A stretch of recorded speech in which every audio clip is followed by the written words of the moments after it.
Laura lost 54 pounds in 11 months with polycystic ovaries, hypothyroidism and menopause. And she got strong as fuck in the process. And yes, you heard me right. She had polycystic ovaries, she had hypothyroidism, she was post-menopausal. This is the trifecta. If people have one of these and think they can't lose weight, Laura had all three, and everyone, including the doctors, said that weight loss was going to be impossible. But she lost 54 pounds in 11 months, and now she climbs mountains, runs half marathons, and can hold a plank longer than I can. So here is how she did it. Now before we start, I just want to say, this isn't a case study, it's a story, one that proves how much can change in less than a year when you stop trying to be perfect and start learning how to do the basics well, consistently. Everything I was seeing on the internet said, you're doomed. There's nothing you can do. Just live with it. And I tried different fads along the way, and I tried different exercise routines, like doing CrossFit and stuff like that. But nothing was sticking. A gynecologist I saw, she's like, well, yeah, that's just life. I was like, really? Is that what I have to look forward to, that there's nothing I can do? Let's rewind the clock and look at Laura's starting point. Now, she'd already lost 73 pounds back in 2012, which for anyone who's lost that amount of weight and gained it back before, you know how demoralizing this is. Now, she did this through boot camps, lots of cardio. Basically, her source of getting results was just sheer grit and determination and willpower. And this will take you so far. Some people can do this for a short period of time and see results. Some people can do it for a longer period of time, like Laura, where she lost 73 pounds. But you do realize one thing, especially when you get, a good shake, it's just not sustainable. And sure enough, that's exactly what happened. Laura got an injury, got a pretty bad injury, then got diagnosed with polycystic ovaries, menopause hit, and slowly regained everything. So you can imagine at this point, Laura's feeling pretty low. There's definitely an element of shame anytime you lose a massive amount of weight and see this huge physical change in your body, and it comes back, maybe I'm not good enough, maybe I can't do this, maybe it's me, maybe it's my body. You can definitely start to internally blame yourself. And she was, Laura was feeling discouraged, but she said one thing stuck. I felt ashamed because I thought, I had done this and now I've lost it all. I was also just super aware. I'm 53 years old. I got one life to live in one body, and I would really like to finish well and enjoy the second half of my life. So what can I do? And that's when Jamie started showing up on my Instagram feed. And so I started getting curious about Body Smart. Yeah. It was meant to be. Look at that cute bloke from Liverpool. Yeah. Laura was coached by our amazing coach, Hannah. And Hannah, basically, after speaking with Laura, just realized, hey, we need to focus on the basics. We need to just nail the big rocks first before we get into anything else. So first it was, let's get walking more. Let's increase those steps. Let's get drinking more water, and let's include more protein in the diet. No calorie tracking, no focus on macros, just the basics. And these are often, and I'm not going to say near enough all the time, but most of the time are just overlooked. Walking can't be that important, or drinking more water can't be the reason I'm stuck, or getting more protein in my diet can't be the reason I'm stuck. Yeah, one of those reasons probably isn't it, but collectively, when you ignore all the big fundamental basics, they make a significant difference in whether you're going to make progress or not. Now, Laura from previous diets had a deep fear of carbs, and if you've ever been on an Atkins diet or a keto diet or just a low carb diet, you've even got the continuous glucose monitors nowadays that you put in your arm, which literally people eat fruit and cause their blood sugar spikes. They're like, fruit's bad for me and I shouldn't have sugar and I shouldn't have carbs. There's so many things that have trained so many people to not enjoy carbs and to not enjoy foods. And yes, of course you can overconsume on carbs, and there are some carbs that are easier to overconsume on, but you definitely can include them in your diet and can enjoy them without guilt too. And for us coaching anyone at Body Smart, the goal is never to just completely overwhelm them. You can just eat all the carbs in the world now. We'll just slowly introduce them, one carb at a time, one piece of food at a time, where you enjoy that food or you factor it in moderation with portion control, and you start to realize hey, I've had that food and I'm still on track for my goals. Maybe fruit isn't that bad, or hey, I'm having bread or a bagel or white rice, and I'm still seeing results. The amount of times I've had clients who've been terrified of, never been told they could eat pizza on a weight loss journey, and then we factored a full pizza into their calories for the week. They've ate the pizza, they've had a little spike in weight the next day, holding on to more water because of more carbs and sodium, but they still lost weight on average that week, and just their beliefs completely shifted around carbs and certain foods, and was like, I can factor these foods in moderation and be healthy and get results. And it's a huge mindset shift. And it basically gives you so much more food freedom. She also learned how to emotionally regulate herself through reflection exercises, meditation, and walks. And that sounds a bit funny sometimes. What do you mean emotionally regulate yourself? Well, for a lot of people, and probably a lot of you guys watching, you don't have great stress management tools, and you need them. If you're walking around at like a 7, 8, 9 out of 10, stressed all the time, like feeling like this, you are literally on the brink of somebody else pushing you over the edge, pushing yourself over the edge, having a bad day, the kids, the weather, your boss. Like you're so close to just basically like losing your shit. And losing your shit will look different for everyone. For some people, it can mean completely overeating on food and binging. It can mean you're drinking a couple of glasses of wine that night, or a bottle of wine just to like blow off some steam, or just like feeling like you're having a meltdown. You have to have ways to be able to regulate your emotions and regulate your stress, so you don't feel like you've got this knot in your chest or your throat or your stomach all the time. And often that's going to come through doing reflection exercises, doing meditation, going for walks, exercising. Again, understanding what that looks like for you. A lot of people look at it and go, oh, the way I need to relieve stress is a bubble bath, or is a glass of wine, or it's a cheat meal.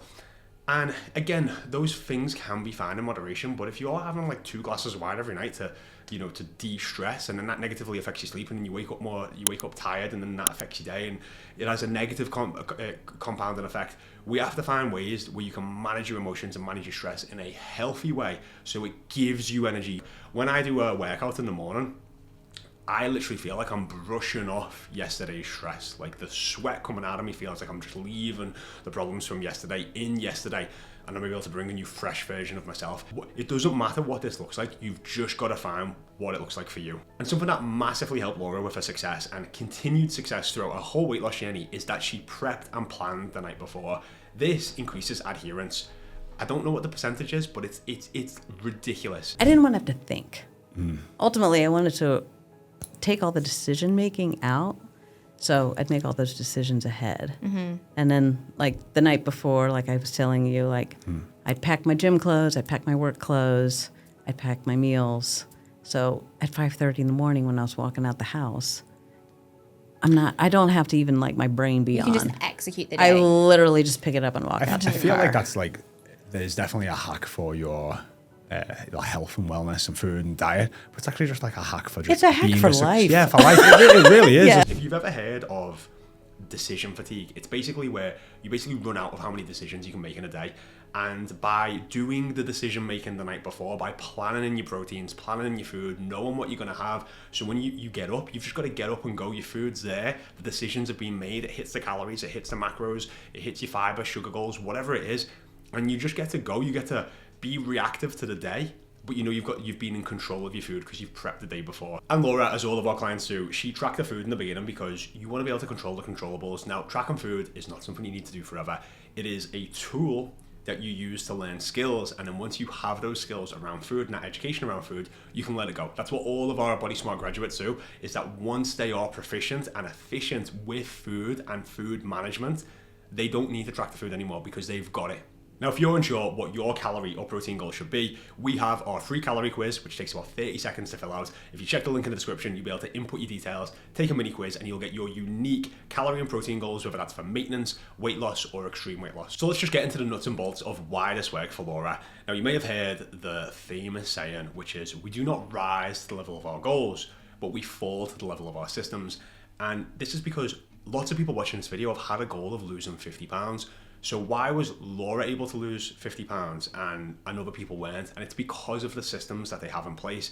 And when you have systems that are built on not on obsession, but on consistency instead, this is how it just starts to get easier over time. Not only do you get the results you want, but it gets easier over time. And this is something we reaffirm into all of our clients, that you've got to trust the process. It's not always going to be easy, but it is going to be consistent, and it's going to consistently move you towards your goal. And that's what happened with Laura. She lost on average around £1 a week for almost a full year.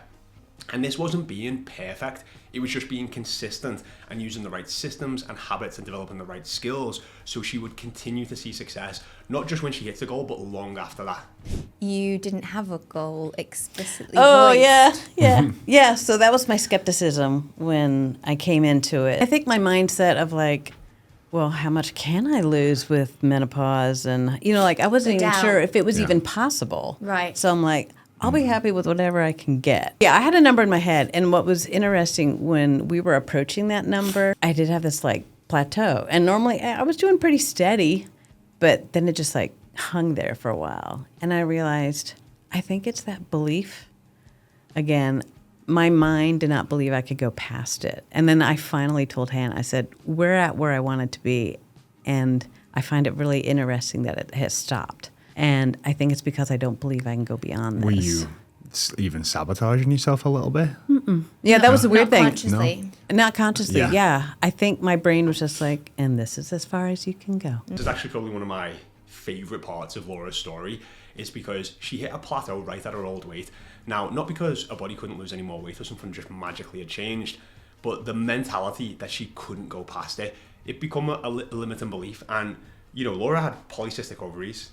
She was, going through menopause, and she had hypothyroidism. Now, a lot of people will use these labels, and something else. It can be, I've always been overweight. It can be like, oh, I just struggle with my weight, or I've got the fat gene. Or it can be insert anything. If you create a belief in your head that is the reason that you can't see results, you will not see results. No matter what I've said in this video or any videos, you will not see results because your beliefs will pull you back to where you need to be. That is how powerful beliefs are. There's a saying, we question all of our beliefs except the ones that we truly believe and the ones that we never think to question. Now, in this situation, this was a limiting belief that Laura had. So what did she do?